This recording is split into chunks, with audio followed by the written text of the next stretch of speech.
આજના બ્લોગની શરૂઆત એક એવા મા અને બાપના પ્રસંગથી કરવી છે, કારણ કે જો તમે તમારી જિંદગીમાં મા અને બાપને ત્રાજવે તોલવા જાઓ તો એક દોરાવાય ત્રાજવું માનું ભારે નહીં થાય અને એક દોરાવાય ત્રાજવું બાપનું ભારે નહીં થાય. કારણ કે મા છે ને એ તમને કુટુંબમાં ઓળખાણ કરાવે, દુનિયાની ઓળખાણ કરાવે કે આ તારા મામા છે, આ તારા દાદા છે, આ તારા પપ્પા છે, આ તારા કાકા છે. જ્યારે બાપ છે ને એ કુટુંબમાં કઈ રીતે વ્યવહાર કરવો અને આ દુનિયા કેવી છે ને એ બાપ બતાવે છે.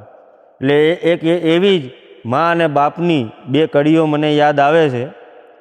એ એવા મીઠા મધુને મીઠા મેહુલા રે લોલ, એથી મીઠી છે મોરી માત રે જનનીની, જોડ સખી નહીં જડે રે લોલ.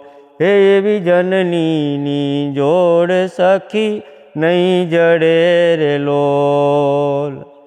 એ ઘેરો વડલો ને ઘેરો છાયડો રે લોલ, એવા ઘેરા કુટુંબમાં મારો બાપ રે મીઠો છાયડો છે મારા બાપનો રે લોલ.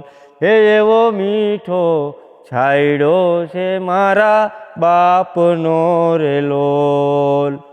હરિહર બધાયને.